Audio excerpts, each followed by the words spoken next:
Meus irmãos, que Jesus esteja em nossos corações.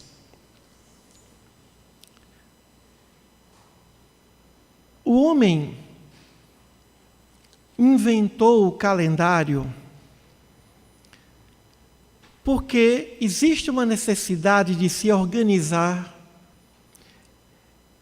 de processar, de planejar os nossos trabalhos.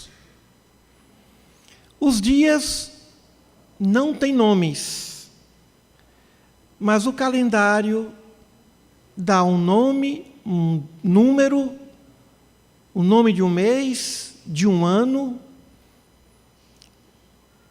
e organizamos as nossas vidas com base no calendário. Mas não basta apenas essa virada de ano, mudança renovada de propósitos, sem que não pensemos e reflitamos a respeito do Evangelho. Porque nós enxergamos, ou a maioria de nós, não percebemos as nossas cegueiras, as deficiências da visão espiritual reclamam a presença do nosso Mestre. Enxergamos algumas coisas e somos cegos em relação a outras coisas.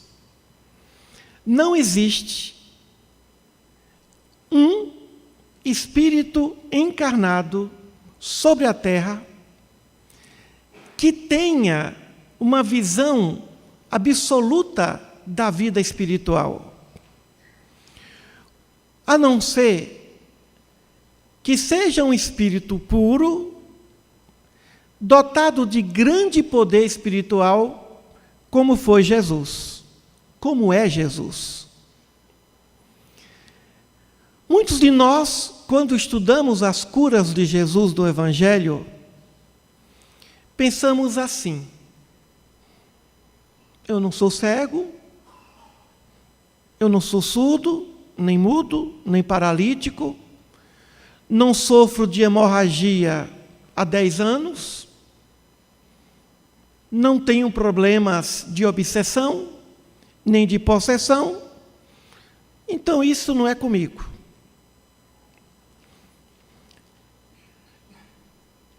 Jesus curou mais de 2 milhões de enfermos. Se nós formos contar as inúmeras passagens dos evangelhos de Mateus, Marcos, Lucas e João, em que eles dizem: e ele curou a todos. As multidões que eram curadas por Jesus passavam de 5 a 6 mil pessoas. E ele ainda curava à distância. Muitos levavam seus enfermos e ainda diziam: tem mais um, tem mais 2 em casa. E ele curava a todos, toda sorte de enfermidade. Onde está a nossa cegueira? Se estamos aqui nesse planeta, é porque algum ponto cego nos fez colidir, gerar um acidente no trânsito da nossa evolução encarnatória. Muitos de nós enxergamos, pelos talentos que possuímos, a realidade. E mais do que isso, a verdade. Há uma diferença entre realidade e verdade. Realidade é o que nós vemos. Verdade é o que está por trás da realidade. Quando nós assistimos a um filme, uma novela, Estamos vendo ali a realidade, os atores representando. Mas qual é a verdade? A verdade é que ali se trata de uma representação e não de uma realidade que se possa considerar como verdade. Portanto, quem vê a verdade, vê ou enxerga além da realidade. É evidente que muitas vezes a realidade e a verdade se confundem, mas quase sempre enxergamos mais as realidades do que as verdades. A sabedoria consiste em enxergar a verdade por detrás dos fatos, ou a verdade que existe nos próprios fatos. Qual é a realidade que não enxergamos? Qual é a verdade que não queremos ver? Em que ponto estamos iludidos? Todos nós, sem exceção, estamos cegos em algum ponto. Não há algum espírito encarnado sobre esse planeta, e muitos desencarnados também, que são bilhões, que não sejam limitados, que não tenham a visão ou as visões limitadas acerca de alguma coisa. Por exemplo, em relação ao tempo. Em relação à eternidade. Por isso necessitamos de Jesus. Senhor, abre os meus olhos, que caiam as vendas, para que eu possa enxergar a verdade do meu caminho. Para que eu não viva na escuridão que a ignorância, o orgulho, o preconceito, o egoísmo me engendram. Onde está a minha cegueira? Em que aspecto? Em que ponto ela me leva ao descaminho, à ilusão?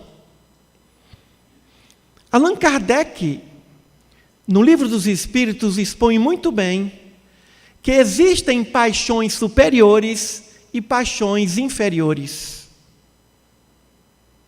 As paixões superiores nos libertam, mas as inferiores, elas nos escravizam e fazem com que nós não enxerguemos a realidade verdadeira, a verdade. Então, nosso julgamento, ou os nossos julgamentos, são muito eivados de uma cegueira. Como bem diz Emmanuel, comumente casam-se corpos. No casamento, por exemplo. Não se escolhe alguém pelas virtudes. No entanto, nos lembra esse fato Confúcio, que dizia que nunca ele encontrou um homem ou uma mulher que admirasse tanto a virtude como se admira um belo corpo. O belo corpo muitas vezes nos confunde e faz com que nós pensemos que por trás daquele belo corpo também tem um belo espírito. A beleza, a fama, o poder material, até mesmo o poder intelectual, até mesmo o poder espiritual, tudo isso pode ser apenas uma referência e pode nos iludir. E pode nos iludir. O próprio fato de reencarnarmos e não termos lembranças de vidas pretéritas, esse fato faz com que nós nos iludamos pensando que nós somos quase santos. Eu não fiz mal a ninguém nessa vida, eu tenho muitas virtudes, mas não conheço o passado. Mas o nosso passado nos persegue. Cada um carrega o seu passado como uma nuvem. Como uma nuvem pesada, se o passado for delituoso, ou como uma nuvem leve, cristalina, de luz, diante de um passado de trabalho no bem. Trabalho no bem. A caridade. Quem gosta de praticar a caridade? A caridade não é atraente. Não é interessante visitar alguém, não é agradável visitar alguém no hospital, a não ser que seja um familiar, um ente querido, mas não é agradável estar numa penitenciária, num local de tratamento, no hospital, mas é agradável irmos ao shopping. Falar nisso, primeiro dia do ano, fomos ao shopping, minha esposa e eu. E chegando lá, tinha lá uma moça atendendo, trabalhando no dia primeiro, sempre na área de alimentação. E ela, bem dia, olhou para mim, sorriu e falou: hoje é um bom dia para trazer as mulheres aqui. E dizer assim para elas: compre tudo que você quiser, tudo fechado. Ela estava trabalhando no dia primeiro, mas não perdeu o bom humor. Mesmo o shopping fechado, é agradável ver as vitrines. Mas não é agradável fazer o que a irmã Dulce fazia na Bahia. Dar banho às crianças mais atormentadas que ali existiam. A caridade não é atraente.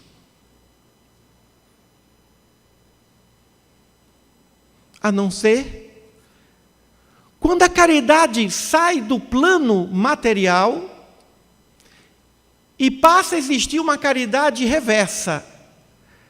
O indivíduo sente alegria porque proporciona alegria ao outro. Mas esse mundo não nos causa alegria. As tragédias, as enfermidades, as epidemias, as guerras, nada disso nos atrai. Como já dizia Maria Teresa de Calcutá, a coisa mais feia do mundo é a guerra. Então, precisamos enxergar, além dos ambientes sombrios da terra, a luz. A luz por detrás do enfermo, do preso, do paralítico, do órfão, pelo fato dele ser filho de Deus, irmão nosso. Precisamos também de pedir a Jesus que Ele nos liberte das nossas paralisias. Jesus curou paralíticos, não apenas fez cegos enxergarem. Onde estão as nossas paralisias? Em que ponto somos paralíticos? Em que ponto não multiplicamos os nossos talentos? Onde estão nossas fraquezas e as nossas ameaças sofridas? Temos os pés ligeiros para as atividades, principalmente quando existe a conveniência material. Mas somos lentos devagar, preguiçosos, ociosos, quando se trata de ir ao encontro do infortúnio. E precisamos de Jesus para que Ele nos liberte dessa paralisia. A paralisia que gera o estacionamento do espírito no campo da evolução intelectual e moral.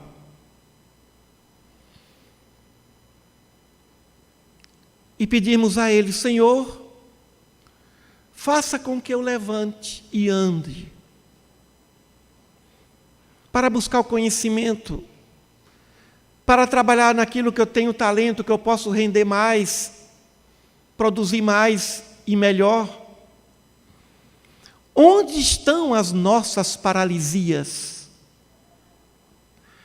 Se nós não identificarmos isso, será mais um ano que chega, um período de 365 dias, sem conhecimento, sem o autoconhecimento. Em algum momento Ele vai dizer: levanta e anda, como Ele fez com o apóstolo Paulo, na estrada de Damasco. Paulo estava paralítico, cego, defendia as leis de Moisés e não entendia o Deus de amor do grande Rabi. Mas quando ele enxergou Jesus, a figura majestática de Jesus, ele ficou cego. E quando chegou a Damasco, um discípulo de Ananias, para cumprir a ordem do mestre, foi lá curar de sua cegueira. E ele volta a enxergar no corpo, mas já estava enxergando em espírito. Somos os cegos, os paralíticos, mas também somos aqueles que trazemos ao longo de tantas encarnações as nossas hemorragias. Uma mulher que sofria de uma hemorragia há mais de 10 anos, gastou a sua fortuna, seus bens, em tratamentos improdutivos, ineficazes. E um dia, quando Jesus passava pela sociedade, ela pensou: não tenho mais nada, mas será que aquele homem não poderia me curar?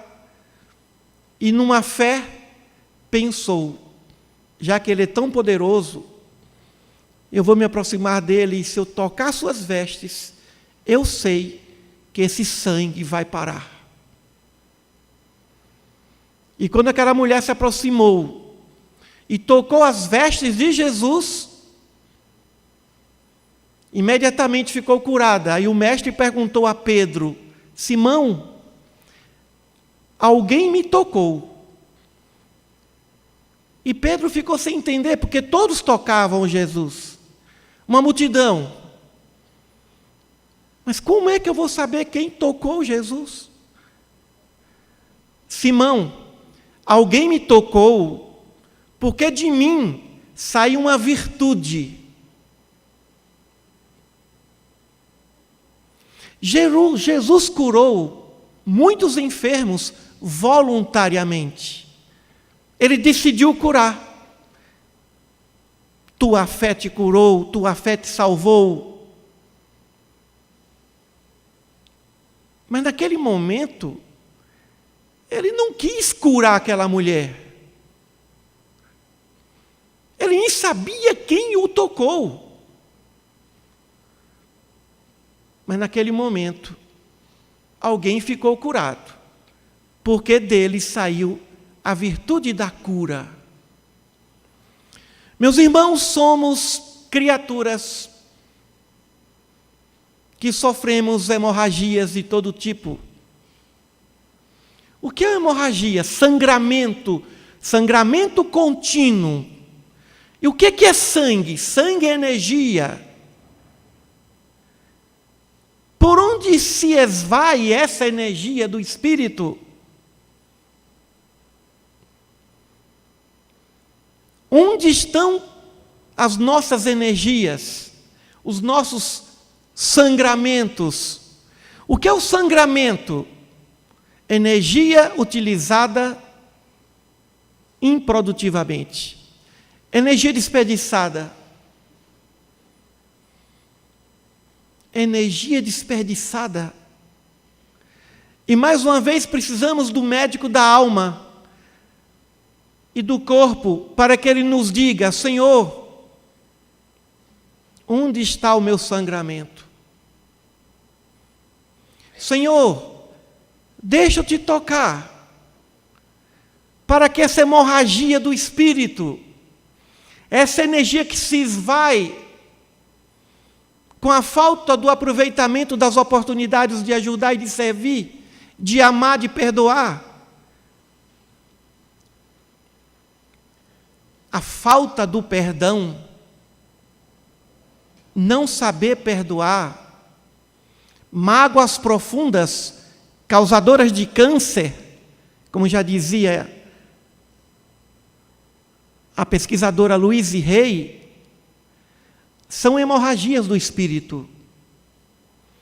Guardar mágoa, desejo de vingança, ódio pertinente, perseverante, são hemorragias do espírito. E precisamos tocar, através das nossas orações, nesse grande mestre, para que ele nos cure, porque nós não temos ainda o poder de perdoar. Não sabemos perdoar. Não é fácil perdoar. Não é fácil amar inimigo, a não ser que nós toquemos as vestes de Jesus, através da oração. Senhor, eu quero perdoar, mas não consigo. Eu desejo o mal ao meu adversário, aquele que me traiu, aquele que me enganou, aquele que não valorizou a minha dedicação, a minha abnegação. Só tocando em Jesus, só tocando em Deus, será possível estancar essa hemorragia. Mas temos que querer.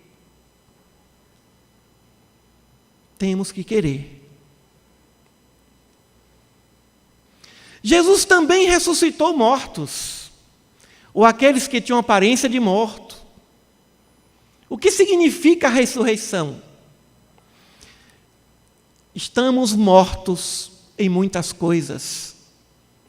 Vivemos muitas vezes como zumbis, alienados, manipulados pelo materialismo. E precisamos pedir a Ele: Senhor, que eu renasça, que o homem novo possa nascer, ou renascer, como aquele filho pródigo que estava morto, mas pelo arrependimento, sofrimento e decisão, para seguir o caminho reto, renasceu, reviveu. Estamos aqui nesse planeta de provas e de expiações, como diz Kardec, para as nossas ressurreições.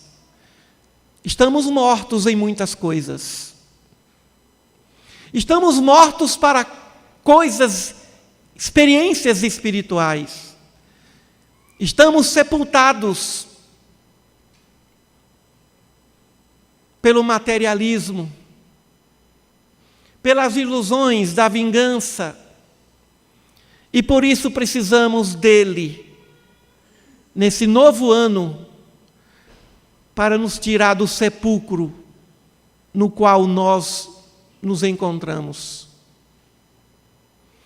Sofremos de todas as enfermidades que Jesus curou. Somos mudos quando não falamos somente o bem, quando criticamos, quando julgamos com ódio. Somos surdos quando não ouvimos as vozes ou a sublime voz da consciência. Sofremos de todas as enfermidades no campo do espírito. E por isso, nessa batalha, nessa luta íntima, necessitamos de Jesus. Senhor, cura-me, para que eu possa enxergar melhor a minha vida e fazer as melhores escolhas. Ouvir o bem, a consciência, falar somente palavras edificantes, caminhar no caminho reto, reviver com alegria, com sorriso, com otimismo, para sair da depressão, da tristeza, da angústia, da melancolia mórbida, da solidão egoísta. Então, todos nós somos doentes. E ele mesmo disse: eu não vim para os sãos, mas sim para os doentes, como se existisse algum são na terra. Todos somos doentes, sem exceção. Todos somos doentes, sem exceção. E mesmo aqueles que podem parecer ser os enfermeiros, ou os assistentes da saúde, ou os médicos nesse hospital sideral, também somos doentes. Mesmo o sacerdote também é um doente. Mesmo o que prega, o que escreve, o que cura, é um doente. Todos somos doentes. Por isso estamos aqui. Então precisamos pedir ao nosso Mestre: Senhor, cura-me das minhas enfermidades espirituais. Mas a pior de todas as enfermidades é a ignorância. E precisamos conhecer a verdade por meio da instrução, da leitura, da reflexão, do conhecimento, para que essas verdades verdadeiramente nos liberte, ou nos libertem dos nossos miasmas. Estamos, meus irmãos, nas UTIs. O ano de 2019 foi um ano que ninguém quer repetir. Até nas redes sociais está dizendo assim, que não estamos em 2020, mas em 2019/2. Tantas separações. Todo mundo separou aqui. Eu tenho certeza que vocês conhecem aqui pelo menos 10 que separaram. 10 casais. Estou sendo otimista, né? 50, tá bom. 2019 foi um ano de fechamentos de ciclos. E esse ano de 2020 é um ano, segundo os estudiosos, que vai exigir de nós disciplina, organização. Talvez não seja tão doloroso quanto o ano passado, mas é um ano também que vai exigir. E por isso precisamos pedir a Jesus, aos espíritos superiores, ao nosso Pai Celeste, que eles nos ajudem em nossas enfermidades. Outro tipo de enfermidade que Jesus curou muito, a obsessão. Espíritos atormentados, influenciando negativamente encarnados. Mas existe obsessão pior do que as nossas próprias imperfeições? Somos os nossos piores obsessores, a auto-obsessão, o prazer em permanecer repetindo os erros.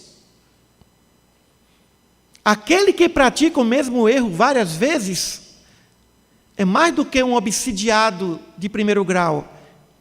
É um possesso. Não enxerga, não sabe o que faz. E precisamos dizer ao Senhor: Senhor, cura-me da minha obsessão.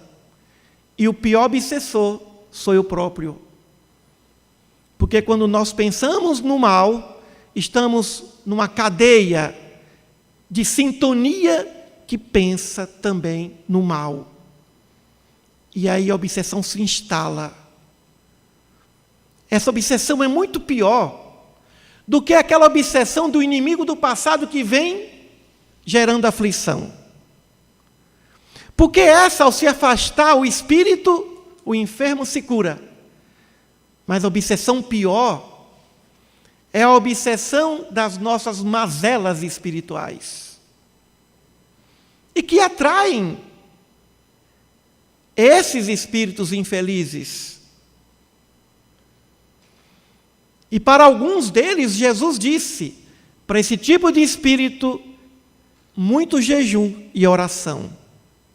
Não é qualquer um que cura esse tipo de enfermidade. Significa dizer que nós temos imperfeições mais fáceis de serem curadas, mas nós temos outras dificílimas. Quer ver uma obsessão dificílima, Rai? A vaidade.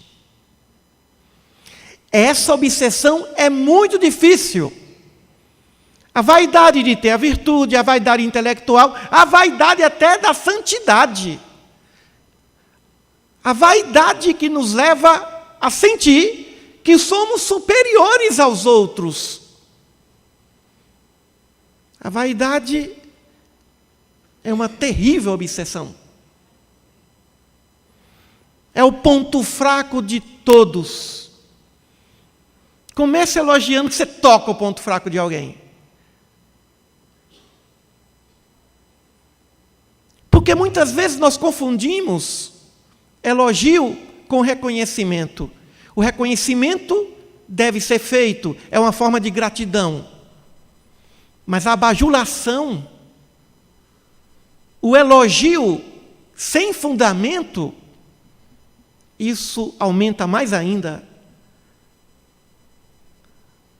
a possessão que exige muito jejum e oração.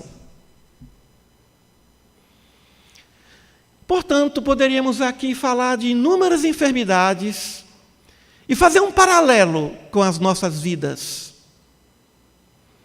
Precisamos, nas madrugadas, nos momentos silenciosos das nossas vidas, pararmos e percebermos no subconsciente, no consciente e no superconsciente, que é o desejo que o outro tem, que alguém tem, as nossas mazelas, as enfermidades que nos acompanham há milênios. É evidente que em um período de 365 dias, não vamos conhecer todas as nossas enfermidades. Mas pelo menos as mais gritantes, pelo menos as mais presentes. E poderíamos dizer que duas são interessantes. Duas conquistas interessantes. Uma proposta para esse grupo: passarmos o ano sem mentir. E uma segunda proposta: passarmos o ano sem falar mal de ninguém, principalmente esse ano que é um ano político. Não falar mal nem do político. E quando alguém vier falar, vão dizer: vamos orar por ele. E logo o outro vai dizer: eita, virou santo, agora que é espírita. Se nós passarmos esse ano sem mentir, olha que ano. E sem falar mal do outro. Qual é mais difícil, Rai? Os dois. A língua fala mesmo, não é?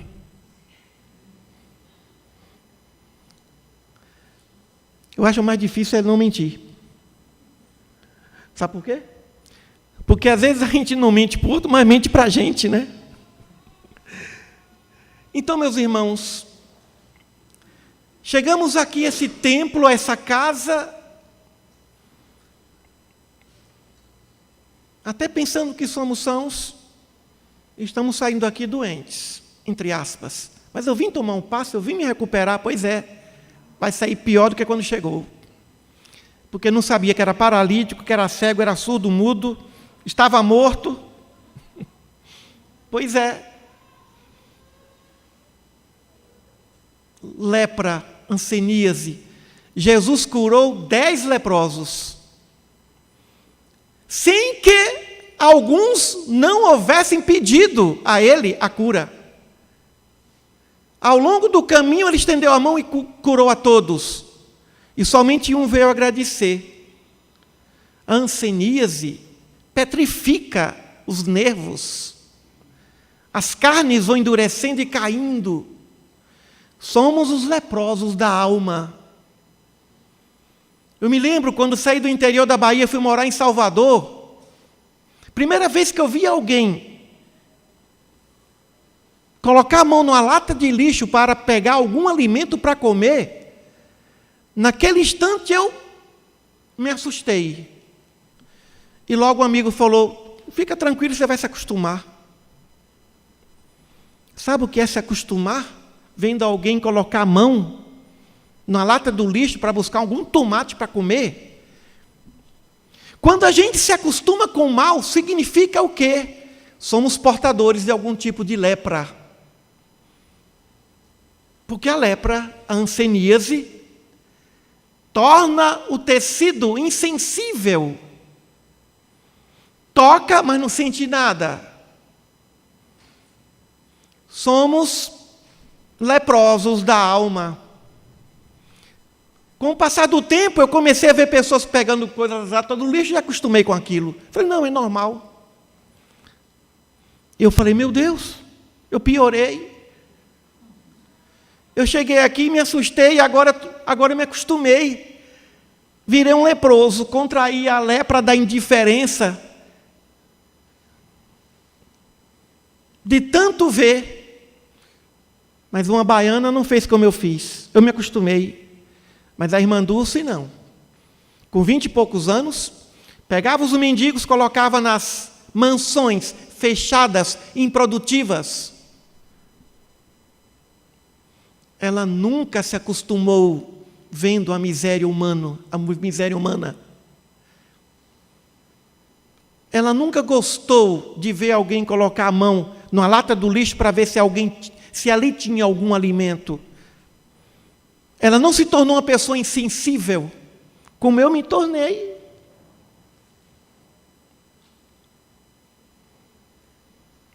Talvez uma das boas coisas de 2019 para os pessimistas foi o reconhecimento público da irmã Dulce, que sempre foi santa. Santo é o pecador que não desistiu, ou seja, que não se tornou um insensível diante da dor humana. Somos os leprosos.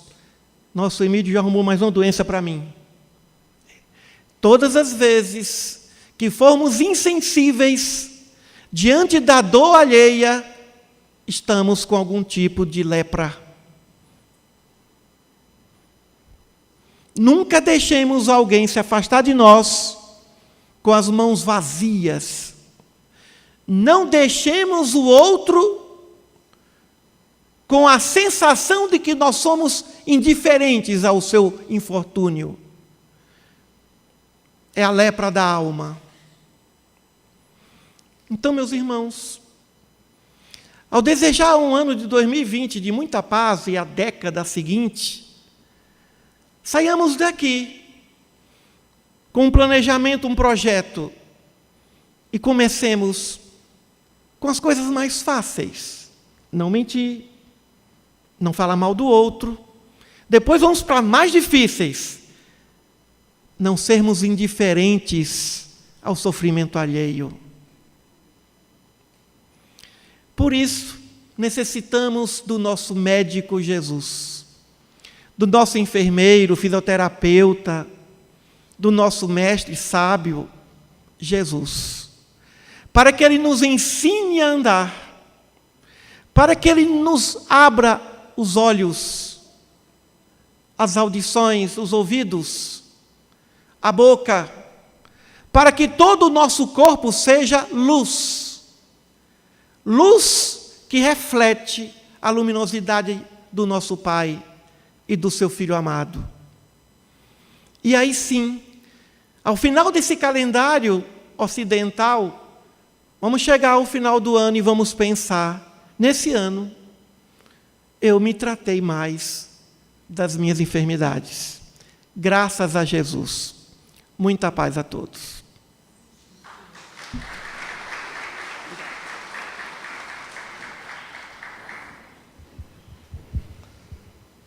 Nossa gratidão, nosso irmão Emídio, que Jesus